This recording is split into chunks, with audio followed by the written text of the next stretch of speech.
Hello everyone. UPS is one of the largest logistics company in the world. Recently they had faced one of the biggest logistics supply chain issues in the world, which has been making a lot of rounds in the news. They had forecasted demand of 8%, but due to increase in Christmas gifts and online e-commerce, what happened is that their demand rise to 36% and they failed to deliver, which gave rise to a lot of problems. So now think about the supply chain manager, and so which brings me to our case today. The lens company that we're talking about, and the head of supply chain, Jim, is under fire from all the departments, namely sales and finance, who are not ready to spare him any bucks. So let's look at the case here. So the lens company is facing some serious supply chain issues. Jim is caught in between some order fulfillment issues as well as inventory planning, and he's struggling with convincing his peers about the decisions. And what we will do today is we will analyze the prices for the company and we will recommend the way forward. So there are three problems that we have identified in this case. Number one is the degrading customer service. The on-time in full metric has declined from 85% to 80% for this company, and that has degraded their customer service, which is a big issue for the supply chain at this point. The second issue is that the constantly increasing inventory. Their inventory has been piling up, and that needs to be addressed by the supply chain at this point. The third point that brings me to the last point is the decision regarding some inventory which is soon to be expired within 6 months. So our case will be divided into these three problems. Najima will talk about the planning process, Sajid will talk about the production plan, and Arafat will talk about the inventory that is soon to be expired, and Sajid will come back and tell us the way forward to sum it up all. So now I'm going to give the floor to Najima. Hello everyone. So I'll be talking about the planning process. Sorry, can you change the slide?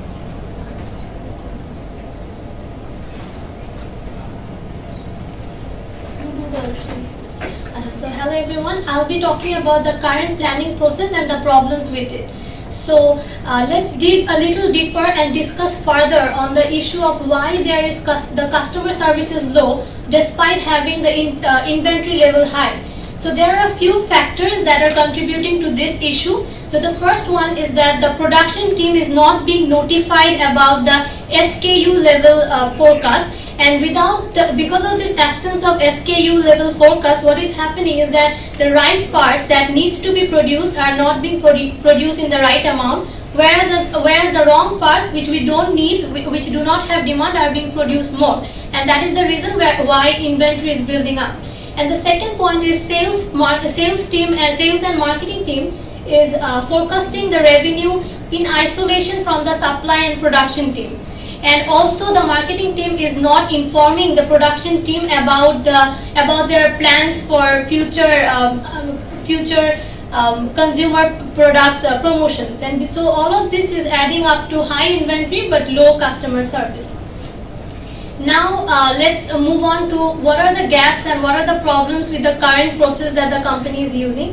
First of all, the supply chain team is using the push strategy, but where they are actually producing the goods and then pushing it to the customers. But this strategy is not appropriate in this case, because we know that this is a lens company, and there is a lot of product variety. There is more than one type of product, and there is also production variability, which means that we have read in the case that they are aiming for -3 lens, but whereas they are ending up with a variation from -2.75 till -4. So that is the reason we think that push strategy does not go well with this company. And then the second point is that they have lack of coordination. There is a lack of coordination between the supply chain team and the production team.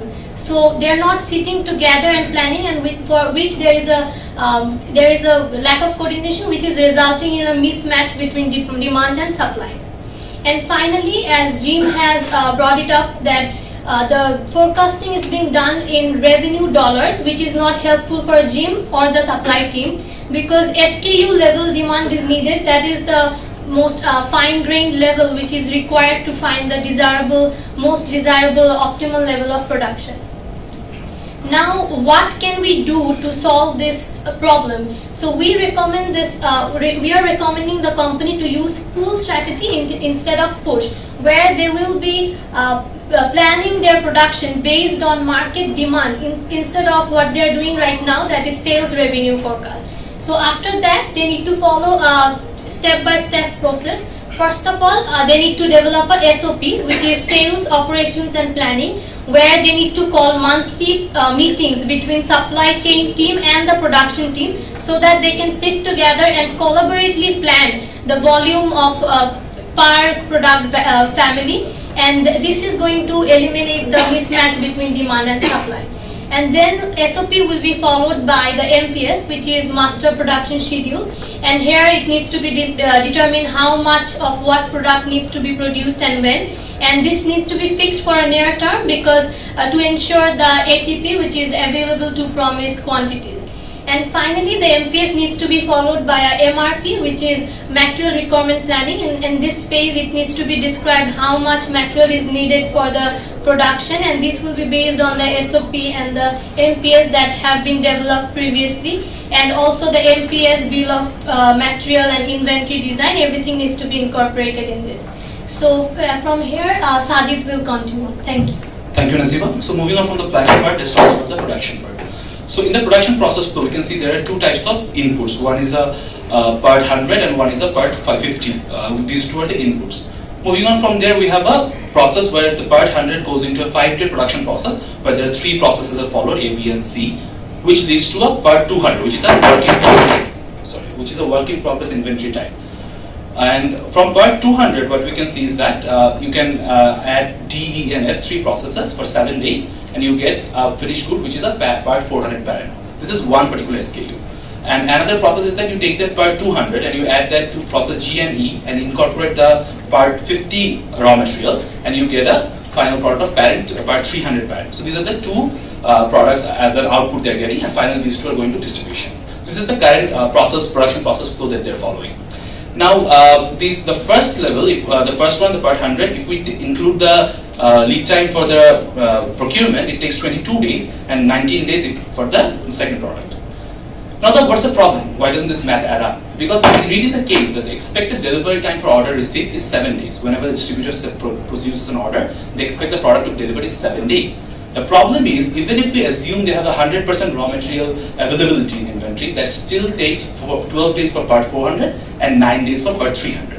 So that means my order has to go by 7 days, but my process takes 12 or 9 days. So I have a problem there, right? So what does Jim do currently?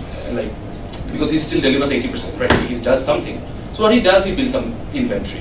So he has both very high raw material inventory and he has very high finished good inventory. In the raw material, he has part 100 and part 200, and he keeps a safety stock for the finished good. And for example, so this what happens is that inevitably his cost increases and the stock also expires, which creates the on time in full problem of 80%. So what are we recommending here? We recommend they use a chase strategy of production here, which means that they can use the part 200, which is the work in progress inventory, as their main component of inventory, because that is the core component that is used in both the productions, right? For part 300 and 400 parent product. So if you keep that particular product, the work in progress as the main inventory component, they're reducing 3 other inventory components. So that is reducing their cost and that is improving their responsiveness. How? Because now if this particular inventory is kept at a required level based on the obviously the MPS and MRP, so what happens is that they have 7 days for part 400, 3 days for part 300, which used to be 12 days and 9 days, right? So we have actually reduced the required timeline, and we have actually now brought it down within 7 days, which is the requirement from the distribution team. So that is the biggest success in this case. And then obviously there will be lower inventory cost, because now they will have only this 200 and the part 50 instead of the 4 I think before.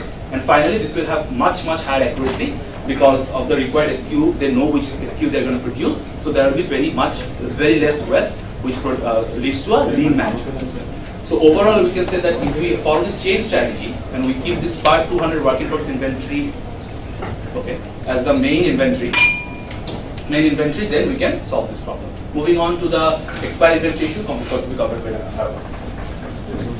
Sajid, hello everyone. I'm Arvind. I'll be talking about the inventory issue of forward number 1 product. As we have seen that they have got a huge inventory. On the other hand, they are going to discontinue this product. But the problem over here is that the inventory will be expired within 6 months. So for that reason, Jim proposed the inventory to go on sale. But on the other hand, the finance department, they actually argued that this will be below standard cost. Well, our recommendation. Total cost as 100 includes overall overhead cost plus variable cost. So if we consider $100 a product, that means $70 will be the overhead cost, for which $70 is actually 70% is actually the contribution margin. So our recommendation is that if inventory can be sold within 70% discount rate, then at least they can contribute to gross profit.